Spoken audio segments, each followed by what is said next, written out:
நான் என்ன சாரி போட்டாலும் நயன்தாரா போட்ட மாதிரியே போட்டிருக்கேடி அந்த ஒரு தெரியாம அந்த இன்ஃப்ளூயன்ஸ் வந்துட்டு இருக்கு சிட்டிக்குள்ள இருக்கும்போது. திருச்சியில ஷூட் பண்ணும்போது ஒவ்வொரு சீனும் ஒரு 300-400 ஜூனியர் ஆர்டிஸ்ட் இருந்துட்டே இருக்கும். எல்லா சீனும் கூட்டம் இல்லாத சீனே கிடையாது.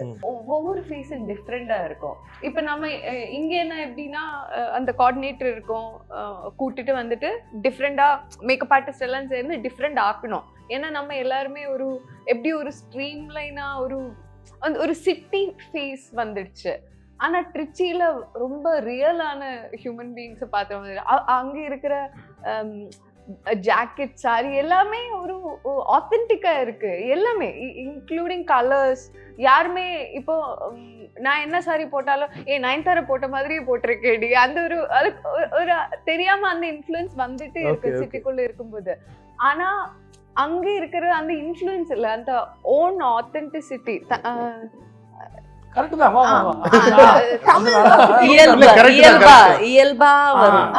அது பயங்கரமா இருக்கு. அது ஒவ்வொரு ஃபேஸ்லயும் பயங்கர டெக்ஸ்சர், அந்த ஃபேஸஸ் எல்லாம் அதெல்லாம் நம்ம ஃபிலிம்ல பயங்கரமா ஒவ்வொரு இதுலும் ஜூனியர் ஆர்டிஸ்ட் மாதிரி தெரியவே தெரியாது. பயங்கர ஹாப்பியா இருந்தது. அது நம்ம ஷூட் பண்ணும்போது நம்ம கூட அது நடிக்கிற மாதிரி இல்ல, அந்த ஆக்சுவலா அந்த இடத்துல நிக்கிற மாதிரி. இன்னொன்னு சில விஷயங்கள் டேரக்டருக்கு வேணுக்குன்னு அங்க போறது இல்லை. இப்போ இங்க இருந்தா சென்னையில இருக்க நம்ம ஆர்டிஸ்ட் நிறையா இருக்காங்க, நம்ம ஜூனியர் ஆர்டிஸ்ட் எல்லாமே இங்கே இருக்காங்க. ஸோ நல்லா தான் இருக்கும். அதை தாண்டி அவங்க அந்த இடம் இருக்க லொக்கேஷன்ஸ் இருக்குல்ல, ஸோ அது இயக்குனருக்கு கதை சார்ந்து அவங்க அது கரெக்டாக தோணுதவங்க, அதனால அவங்க அங்கே போய் எடுக்க வேண்டிய சூழல் இருக்குது.